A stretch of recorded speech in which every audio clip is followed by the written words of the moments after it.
Did you rub my lamp? 1,000 generations to the Nina. Here we go.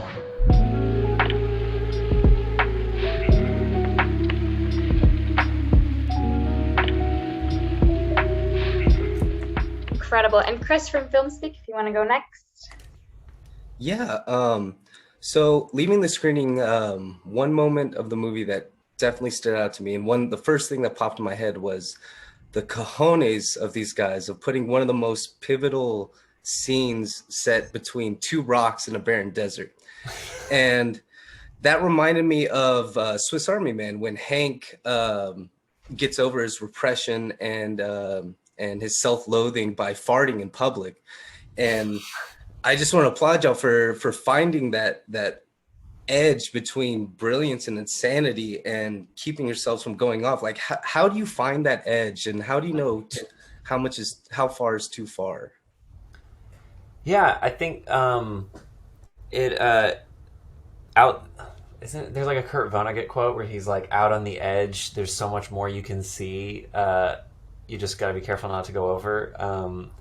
But I think it's somewhat organic to our process and to our taste that like we're somewhat cynical guys, but with like deeply romantic deep down, like we want to feel feelings, and it takes like smushing things together and saying a sincere thing but in absurd circumstances to get past our defenses, and like we're kind of just writing in a way to try to get past our own defenses in the hopes that other people out there who maybe have seen a few too many movies might like multiple people have said like this movie made me cry and I thought I was dead inside.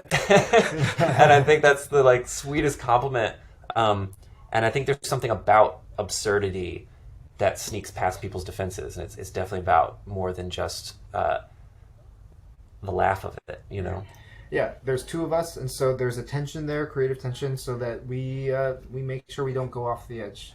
If someone is in love with an idea and it's going too far, the other person will pull it back.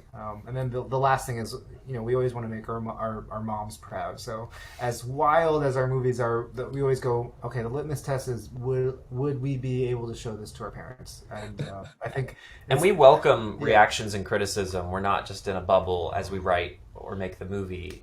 And so that helps too, to kind of be like, that was too far. That was too far. All right, let's cut that. Yeah. There used to be more dildos.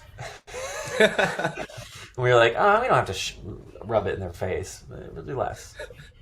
Your experience with music videos. One thing that I've kind of noticed about music videos and dance sequences compared to fighting sequences is they're both used to inform the story. And your fighting sequences that you directed and everything were absolutely brilliant, and they looked absolutely gorgeous. And shout out to Andy and Brian. That was just one of the funniest things I've seen. What techniques or lessons that you learned from your music video experience were you able to apply to the fight sequences? Yeah. A lot. I do think that we're just physical comedy and physicality is like a common language that we share, and so it's why music videos became like such a good launching pad for us, is because sometimes we just communicate with sound effects and dance moves more than like big vocabulary words, and so we've kind of learned a visual language and a physical language like over the years, whether it's a fight scene or a dance number or just like an action set piece where no one's fighting, and we collected like every tool that we learned, every little trick we used again in this movie. And it was such like a great bed of resources because we were trying to pull off an action movie for like a tenth of the budget of like blockbusters, and so we wanted to embrace that and keep it scrappy, because sometimes scrappy movies are my favorite anyway.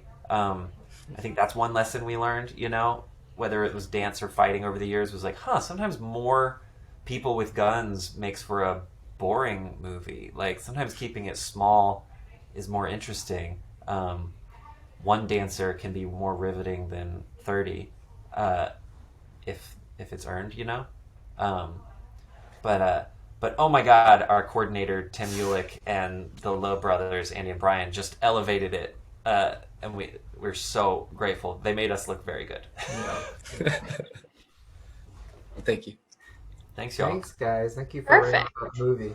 Really appreciate it. Yeah, thank you all so much.